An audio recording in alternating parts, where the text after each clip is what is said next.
Hello and welcome to On the Rocks, a fans podcast where we discuss all things BRTFC, and I'm your host, Liam Goodley. This podcast is in association with MCL Surveying.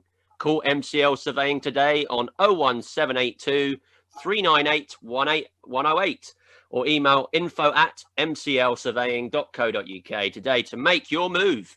MCL Surveying are proud sponsors of On the Rocks.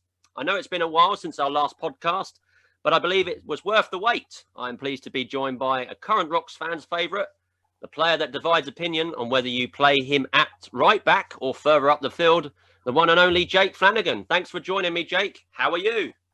Hello, Liam. Thank you for having me. I'm doing all right. I'm all good, thank you. All good, Jake. And I know there's a bit of a break as we record this at the moment. No match tomorrow on Saturday, the 16th of October. What's happening? Is there extra training or are we looking at a break for yourselves?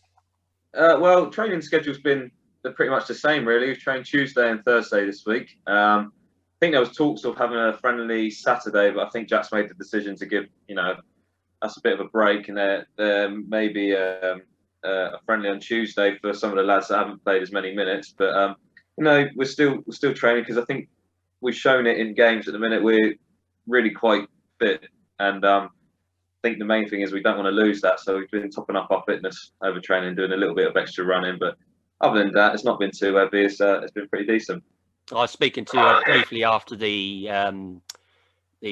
Chasm game the other day. Obviously, Rock's getting the win 1-0. You were saying how it's been quite a tiring period of games that you've had recently. So you're actually liking the fact that there isn't a match on. Is that the same with all the other players, you think?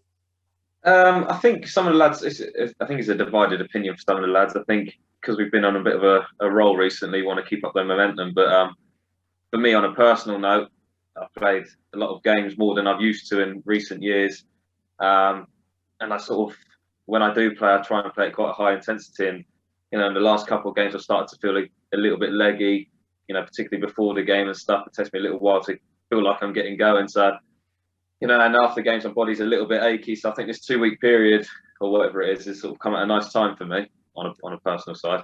Yeah, I mean, on the other side of things, obviously, the reason is obviously because of the FA Cup games. That means that obviously the games that Bognor were scheduled to have this week are not happening. Obviously, we're away again next to Bowers and Pitsea. It's frustrating for the fans not having a home game for so long. Is it? It's just as frustrating for the players to have to travel as well. Yeah, it is. I think everyone. Well, I think all the team loves playing at Nywood, and every team prefers playing at home.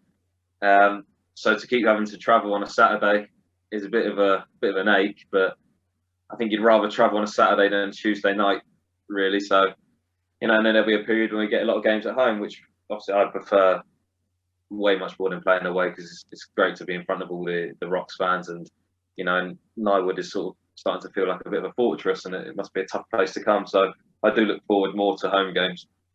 Yeah, definitely, and same goes, I think, for the fans as well. The game, obviously, we're talking about obviously the Chesm game, 1-0 win. Tough game, always very physical against Chesm. What did you feel about that game, Jake? And the momentum, as you say, is strong at the moment. Yeah, the momentum is strong. Chesm game was an interesting game. It wasn't a particularly pretty game on both sides. It was sort of one of those games where you really had to dig in, and with the antics that happened at the end. It wasn't, for me, I found it sort of tough to get as forward as I'd liked, mainly because I was playing against quite a strong winger who I felt was dangerous going forward. So I sort of had to reserve my game to focus more on the defending side of things. But no, it was one of many tough games I think that there's going to be this year.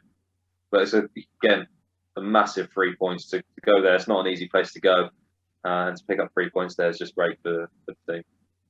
Yeah, I think so. Particularly after the last away game we had there a couple of seasons ago, we got a late goal there, so it was 1-0 last time. But to them, this time, obviously the ending with Mongoy getting sent off wrongly at the end. I think frustrated a lot of people, and I think that's going to be rescinded from what I understand. So hopefully that's the case, and we get Mongoy back in there. But he did. It did seem to be like he got the yellow card for coming off slow off the pitch. But I think what the referee should have done was sent him off the other way so that it wasn't going to be taking so long coming off the pitch. But there we are. That's football, and obviously the referee has a lot of things to do, and obviously a lot of stress was on him, and he totally got it wrong, and he owned up to it afterwards, which was fine.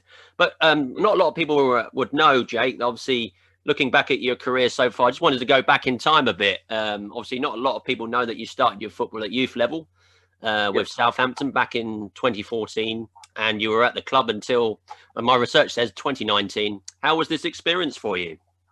Well, I actually started in the academy when I was 11, so I was there from 2007 to 2019. So I was there for pretty much my whole teenage years, really. So, I'm from Southampton, I'm a local Southampton lad, and that was the academy I got into. Sorry, I forgot the question now. I went off on a tangent. What was the question on that one? How did I find it? Yeah, how was this experience for you?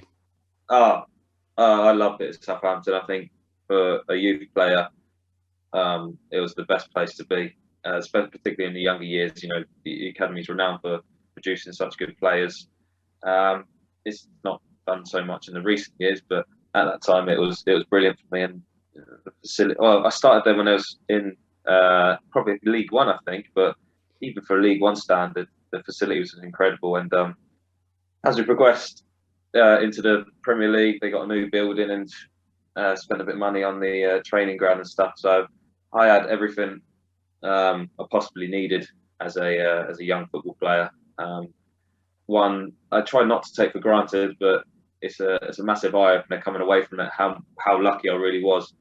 I had all the members of staff in whatever sort of category, profession that they worked in at my hand. From psychologists to physios to chefs, and it was such a brilliant place to be.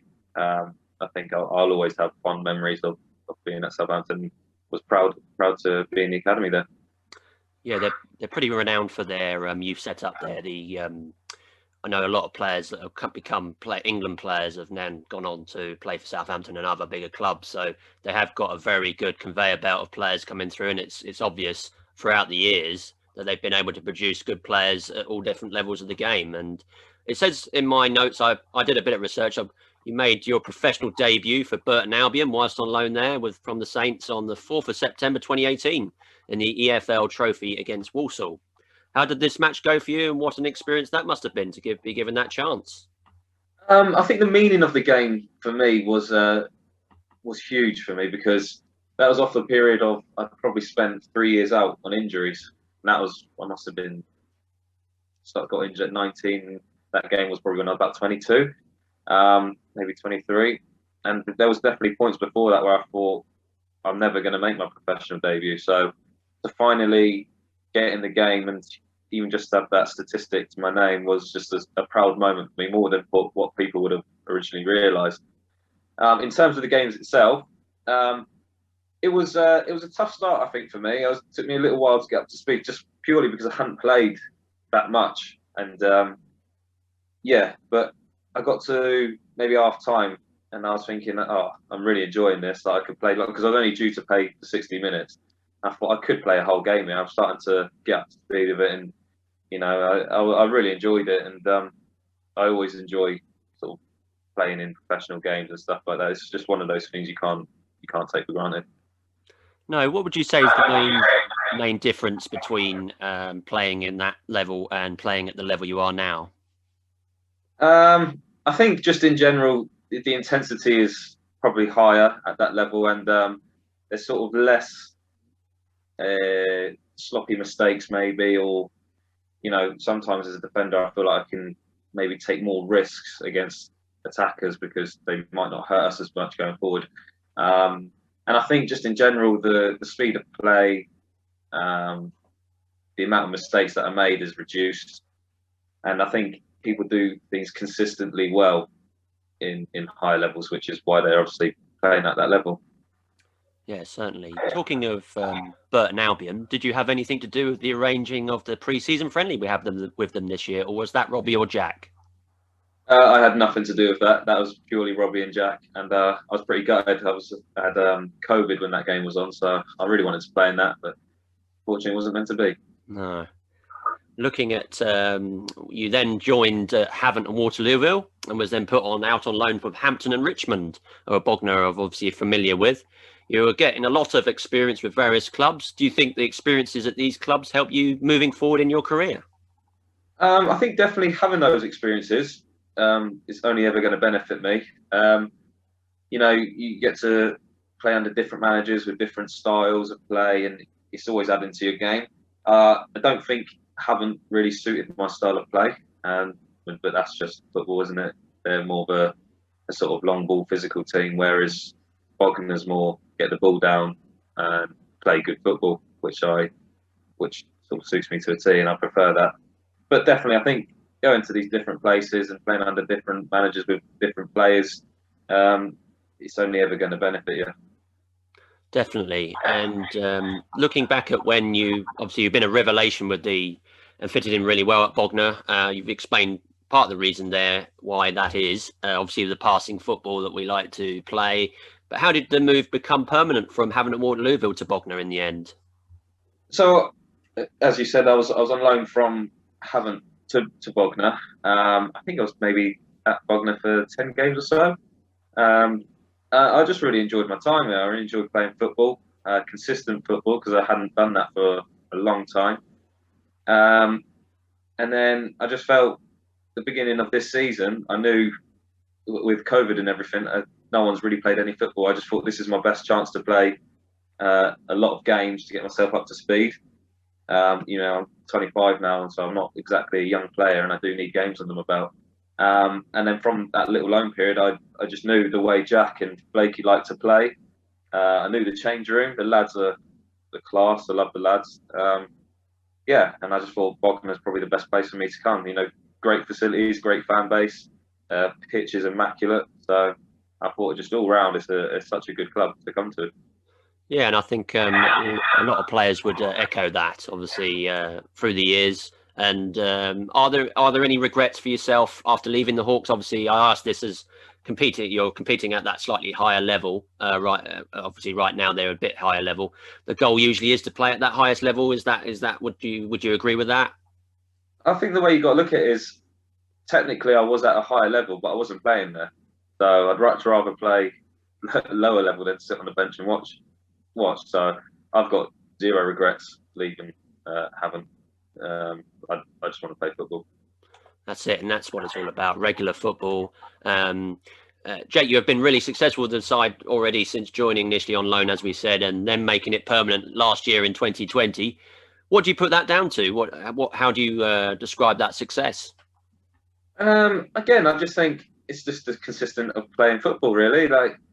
I'm not a big-headed player, but I fancy myself to have a bit of quality, and I've always felt I just needed time and the chance to show that. So being given the opportunity to play and train week in, week out, I just think that's probably why it's been going so well for me recently. Yeah, it's that consistency of football, I think, that helps players if they're obviously wanting to push that level. And I think Bognor, are well on course to finish well this year. In your initial loan spell, what stands out to you as your fond memories with the team? And did these experiences help you to make the decision to remain at Bognor in the end? Again, I think it's just the whole style of play, the way Jack and Blakey like to play, that really stood out for me. I think it's easy to think that if you drop down to the lower leagues, the football gets more horrible, like you long ball fight games. But it's nice to see that we really do try and play a pass game. We don't always get it right, but I think that's the philosophy of this club, and it is similar to to where I grew up playing at Southampton. Everyone wants to get the ball down and play, so I think it just suits me perfectly. And then again, getting to know the lads, I knew the changing room would be a comfortable place for me. So all those little factors sort of helped me in my decision to come to Bognor. Oh, that's right, really great. And looking at you've become recently you've become a very big fans' favourite with the club, particularly with the younger generation of fans. Do you like the attention, or does that put pressure on you? Obviously, I like the attention. I'm not seeking the attention, but I don't think it ever puts pressure on me. As I said before, I love coming to play at the Nyewood with the fans behind you. So I think if anything, it drives me on and gives me more motivation. And I think when I'm playing away and maybe the fans aren't there, it maybe probably takes me a little bit longer to get going. But I think they do really help push not just me but the whole team. And as it's shown in the later stages of games, I think they do help push us, to get over that line. And I think we haven't performed brilliantly at the start of the season. I think, as you've seen, our first halves have been slow, and I think it's easy for the fans to sort of get on our back after that. But no one has, and I think that only sort of, for me, I just think if you continue to support us, I just think you deserve a bit of my time after the game and stuff like that. I'm more than happy to take pictures and sign a few shirts and stuff, because the fans are there for us at the same time. It's the least we could do. Yeah, it's what it's all about. And obviously, you're talking about some of those matches, obviously, that ended in draws that maybe we should have won at times, and the fans are just as frustrated, I think, as the players were on those occasions. But we've had great wins like at Brightlingsea Regent, Chasm recently, and obviously Leatherhead at home, where we battled to that win as well. So we know what this team can do, and I'm sure the players feel the same way. Well, yeah, I think that's the frustrating thing, really, particularly the first few games of the season, is that we all knew what we could do, and it was like, why isn't it working? Why do we keep going 2-0 down, or why do we keep putting ourselves on the back foot? And I think it comes along with sort of gelling together as a team, maybe, and that's a tough thing. We couldn't really put our fingers on it, and I think the thing that's come out of it is that we've shown great resilience to stay in games and prove that we're hard to beat. I think in the last few games, really, I think we've started to show that, trying to cut out the slow starts and not put ourselves on the back foot. So hopefully from this point forward, we can start really kicking on and dominating games early. That's the aim, of course. And talking of being popular at the club with the younger generation and most of the fans, I have to say, what's the secret to a good selfie or autograph? You've gone down really well with the younger generation of Rocks fans at matches. What do you think appeals to them most about your game? I don't know. I think every fan appreciates just hard work. I think first and foremost, you've got to show that you want to play for the club and you want to give out a performance. And I think all the lads at this club do that. I don't think there's anyone that sort of slacks it or thinks they're too big for the team.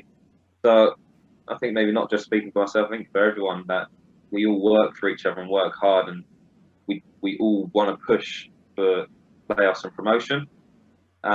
So I think maybe it's a question for fans, but maybe what appeals to the fan is that we're all giving 100% all the time, and we are really trying to get 3 points every game, not just for us, but for the fans as well, because they deserve it. You spend your money to come watch us, and particularly the travelling fans as well. So some of the places they go to aren't particularly close, and you're travelling up on a Tuesday night. So I think it's just showing that we are really trying to make an effort and digging in for everyone. Yeah, and I think everybody can see the effort that's going into the games. Every game, home and away, we can see the effort. One of my favourite goals you've scored, Jake, is for the Rocks. Has to be against Havant Waterlooville in pre-season friendly there, where we ran out 3-2 winners that day with a wonderful curling strike from yourself. What would you say is your favourite goal to date for the club? It's a good question, because I don't think I've scored many. I should have had a couple at pot as well, but I'd probably have to agree with you and say the Havant goal. One thing I would say is I wish it had a bit of importance behind it. It wasn't in a friendly, but I'm not. That's one side of my game I do need to work on. And that's sticking the ball in the back of the net.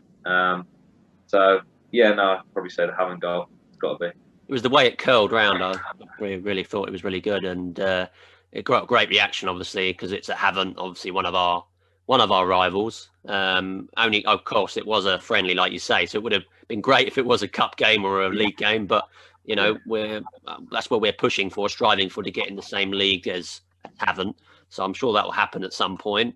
Exactly. You've played in various positions on the pitch, and I know Pete's asked you in a previous afterthoughts on your game on a previous interview with you after a game, but you played at various positions. Fullback seems to be the position at the moment. Many people think your best position is right back.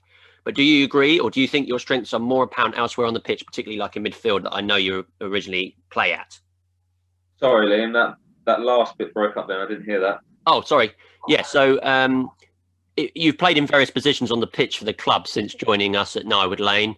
Many people think your best position is right back. But do you agree, or do you think your strengths are more apparent elsewhere on the pitch? So I grew up through the academy playing midfield, but as a professional, I left the club as a right back. So personally, I think right back is better suited to me. I've always sort of been naturally quite good at defending, and in recent years, I've been really trying to work on getting more forward up the pitch, which I've tried to implement in games this season. So yeah, I think fullback is probably my strongest position. I did enjoy my time in midfield, don't get me wrong. The first few games was a bit sort of foreign to me because I hadn't been there for a little while, so it took me a little while to get going. It would have been nice if I scored against Potter's Bar.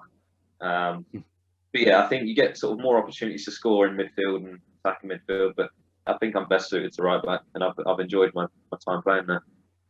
So I think there is more difficulty, obviously, scoring from full-back position. But obviously, you've played in the heart of midfield before, and you've played, I think, on the right-hand side, on the wing almost, in midfield as well. So there's obviously more opportunity to score there. But obviously, you've shown that you can score from various angles, so it's not an issue. But I think people know that you're one of the first on the team sheet. So are you aware of that, or you just sort of take it in your stride each week by week? I don't expect to be on the team sheet first. I do everything I can to be on the team sheet, obviously. So it's not like I rock up expecting to play, but I rock up prepared to play. So yeah, no, I think I work hard to try and keep the shirt. And you know, there's other people trying to get the shirt, so you've really got there's competition for places in this squad, healthy competition. So you know, you've got to be on it all the time. Definitely. It's now time for the Quickfire Rocks Players Round, sponsored by MCL Surveying. Be sure to make your move with MCL Surveying and call them today on 01782 390 108. Instead of direct choices between players like we do with fans, I've changed this around a little, Jake. I'm going to give you a list of current teammates at Bognor. I just want you to know your first thoughts on that pop into your head when I say their names. Are you ready, Jake? Yeah. Okay, here we go. Amadou Tangara. Oh, unit. Calvin Davis. Sorry? Is it just one word answers, or first thought that pops into your mind? It can be one word, or it can be, a whole sentence. Yeah.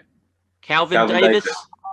Oh, you know we're going to get from Cal 100% effort every session, and technically a tidy player. Joe Hancock. Oh, he makes me laugh. I get on Joe a little bit, but he's such a good lad, and yeah, it's great to see him back from injury. Yeah, but great lad. James Crane. Good captain, good role model, good leader. Ethan Robb. Ethan Robb, technically tidy player, quietly funny as well. He comes up with quiet little comments that I find quite funny, especially when I've seen him with on away days and I'm travelling with him. He's quite a funny lad. Joe Dandy. Joe Dandy, solid player. Technically very tidy as well. Yeah, just a good lad. Joe Cook. Car school. I travel with him. Good lad. Funny. He's got a miserable face though. But yeah. Craig Robson. Craig Robson. What a guy. Legend. Yeah, I'm struggling for words here. This another solid player. Tidy. Good leader. Very vocally. Very good. Yeah. Harvey White. Very, very funny man. I love Harv. Such a good player as well. Such a good player. Yeah, I just love him. Kane Diedrich Roberts. Kane Diedrich Roberts, a hard-working player. Great feet on him. Yeah, I like playing with Kane, and real down to earth bloke. Yeah. Charlie Bell. Charlie Bell, funny one. funny lad again. Pompey lads seem to be quite funny. Technically a tidy player. He's always working hard, and he's one of those players that is just going to try and give his best for the team. Nathan Odekamiro. What an eye for goal. Such a young lad, but he's going to be an absolute threat in years to come, I think. Nice lad as well, but good player, such a good player. Ashton Lee. Technician. That's all I'm going to give him. Technician. He'll appreciate that. Geordie Mongoy. Again, skillful, flair, tidy player, yeah. 2 more to go. Gavin McCallum. Strong. Oh, I'm such a shame about his injury, but strong, good player with a great left foot. It's been nice to see him play a bit more this season, but yeah, high quality player. And then the young Harrison Brook. Harrison Brook, I don't know him too well at the minute. He's just sort of come, but I think he's showing signs of being, probably quite an important player for us lot this year. Yeah, I think he's one that's starting to build momentum, obviously coming off the bench, but it's given him invaluable experience with the side. Talking of players at Bognor, Jake, who would you consider as your closest friend in the side? Who do you go to first to banter with in the dressing room? Harvey White. Harvey White. Yeah, Harvey White. Yeah, it's got to be Harvey White. And then I can't school with Joe as well, so I speak to him a lot. But yeah, Harvey White. Particular reason, or is it just because he's the captain, vice captain? Good captain, great captain, good player.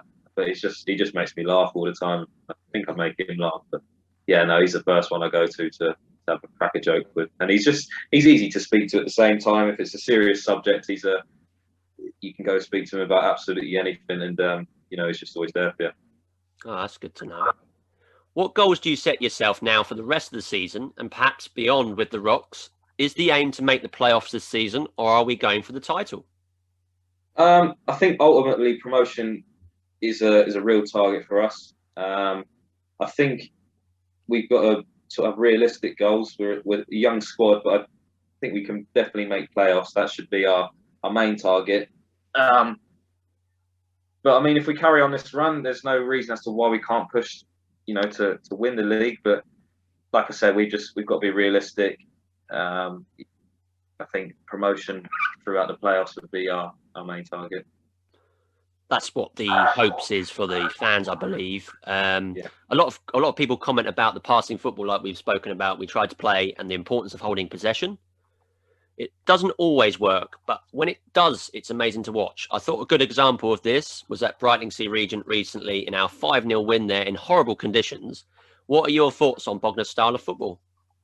I mean, like you said, it doesn't always work. And I think maybe it's the reason we started so poor, because a lot of goals we concede come from our mistakes, really. It's where we make a mistake in our focus, maybe we're overplaying. So I think we need to get the balance right in that terms of things. Sometimes we can be sort of trying to play a bit too much or play a bit too risky in our third. I mean, so maybe need to look to go longer sometimes. But all in all, like I said, it suits me to a T. The way we play football, we can, like we showed at we can absolutely dominate a team and they can't get near the ball. So it's always better to be on a team that's doing that rather than chasing after it. It was just amazing because even the substitutes we brought on towards the end of the game were unbelievable, and they all, contributed, and the game just built and built and built, and in the end we were dominating possession, dominating the game, and in the end we got a good win there. And I believe, obviously, because a lot of fans remember the last game we played there, which ended in a 3-0 loss, which was one of our worst performances, but that's probably one of the best performances I've seen from the team in quite a few years. I'm always interested to hear what training sessions are like at Bognor these days. I have heard great things about the drills that Robbie Blake does. Without giving too much away, obviously, can you describe any of these and how they have helped your game? Well, first and foremost, Blakey demands quality in everything we do. And I think that's important because we don't sack it off. None of us sacks it off. And whether we're doing a passing drill, a little fun game, even if it's just a bit of fun, he likes us to have a laugh, but he does demand quality. And obviously, where he's played at in the Premier League at the highest level himself. I think that's what you need to be doing. So I think that's the sort of secret to us. We try and do everything at such a high standard, and that's what makes our training sessions of such high intensity. Other players have described his sessions as quite short but snappy, but they get to the point of the drill. They get to the point of what you need to achieve in that drill. Is that safe to say that? Yeah, I completely agree with that. I think being only part-time, it must be tough for Blake. He's got only a limited amount of time to work with us. I'm sure he'd love to, have 5 days a week to work on stuff with us, but you just don't have that luxury at this level. So he does get out what we need to work on in sort of quite a good way with such limited time. With the training sessions, is it two nights a week, or is it generally? I know some of the players can't do 2 nights a week because they're having to travel. Is that the case at the moment? Is it 2 nights a week if there's no game, or if it's just one in the week if you've got a Tuesday match? Is that right? Yeah, if there's a Tuesday match, it's just a training session on a Thursday. If not, then it's a training session Tuesday and Thursday. Yeah. Okay. It seems like there is a great team spirit in the side lately. We have so many players that can play in similar positions. Calvin Davis is one that is nearly always in competition with you for that right back place in the starting 11. How is that internal rivalry going, and do you find it pushes you on? I think with the whole squad, actually, we've got such a good team cohesion. Everyone gets along. Usually in some places you go to, you've got little groups of people that get on off the pitch, but everyone seems to have a good crack with each other at the minute. And I think that's why we're looking hopefully so promising, because we're all pushing in the right direction. I think it's no secret that me and Calv are in competition, but I think the difference with the relationship me and Calv have got is that compared to other clubs I've been to, I personally, whenever I see him play, I want him to do well, and hopefully he thinks the same. So it's healthy competition. I think it drives us both on to be on it all the time. I think it's easy for not just me, but if you're a sub on the bench, you can want the team to maybe not do so well. But there doesn't seem to be any of that selfishness in this squad. And whether I'm on the bench and watching Cal play, I want him to do well and create things for the team and anyone that's playing. And I think it's great that he's such a good player that he can sort of play any position as well. He's been doing brilliantly in midfield. That's the good thing of Cav. You know what you're going to get. You're going to get someone that's going to battle his art out, never going to back out from a tackle, and he can get the ball down and play. So, definitely competition, but I think it's healthy and it's only making us better players. Definitely, and I think Calvin is one of those that puts in 110%, much like yourself, every game, and much like all the players that play for us at the moment.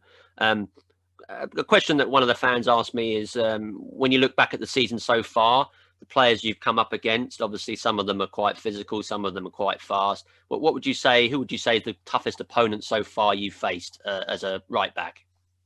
I'd probably say recently the number 9, I think, for Chasm. I think his name's Ken Charles. You can always tell that he's played somewhere. He was strong, fast, good feet, and those are the type of players that I really need to step up my game against, and I can't switch off for a minute because he'll just punish you. So I'll probably say, if I can recall, probably him. Yeah. Okay. Yeah, I remember there's a few occasions in that game where he was running through the middle, and it was quite hard to keep up with him because he was really pacey, but he was also quite good on into feet when the ball was into feet as well. But when I look at Jack Pearson, Robbie Blake, is there any sort of greatest pearls of wisdom that they've given you, bestowed upon you, if any, since joining the Rocks? I think they're always just dropping out good bits of advice, really. Jack's always talking about how you can manage outside influences, he calls it, in a game. Trying to get the referees on your side and things like that. Then Bakey brings the experience of playing in the Premier League and having that bit of street wiseness about you, which is obviously what you need to have in the men's game and stuff like that. So they're always dropping bits of advice to us that is helpful. And I think the best thing about them is that they're really easy to talk to at the same time. If you disagree with something, they're not stubborn about they don't always think they're 100% right. They're happy to hear you out and have a what's it called, an adult conversation about it. So I think that's the relationship they have between the players is really helping us. I'm sure that their experience is really beneficial to all the players, the young players, particularly I suppose as well, going ahead with this season. What do you look forward to most as you continue your career with Bognor this season and hopefully beyond? Well, I hope that we can keep up these performances and get in the playoffs and really make something of this season. I personally think if we come off the back of this season having not really made anything, it'd be quite disappointing. So I'm hopefully looking forward to the real success and, you know, hopefully getting somewhat near promotion. That's the hope, Jake, obviously, and we want, obviously the fans want that. When you look at your sort of social media use, are you a social media user? If so, how can fans follow you? And all that is Jake Flannigan online. Yeah, I use social media. I'm on Twitter, on Instagram, on Facebook. I think that's my brother walking in. Yeah, on Twitter, on Instagram, and that's the two main ones I use. As you know, a lot of Rocks fans listen to this podcast. So what would be your final message to Bognor fans to end this interview at this time? My final message would be, firstly, thank you for your support. The support has been immense at the start of the season and from pre-season. Keep coming down to support us, and you know, we do really appreciate it, and it does help you. You do kick us on, especially in the last few minutes of games and stuff like that. Yeah, and I just hopefully together as a squad and as a whole club, we can all push forward and have some success this year. Hear on that, Jake. Many thanks for joining me today for this latest episode of On the Rocks. I know I speak for all the fans when I say that we wish you all the best for the current season. Come on, Flanners. Thank you very much. Cheers, Liam. Again, please support our sponsors, MCL Surveying. Call the friendly team today on 01782 390 108 and make your move. Check out the MCL Surveying website at mclsurveying.co.uk today. Don't forget to subscribe to Rocks TV, the home of On the Rocks podcast on YouTube. This has been an On the Rocks podcast production brought to you by the BRTFC Supporters Club. Until next time, thanks for listening and stay safe. Up the Rocks.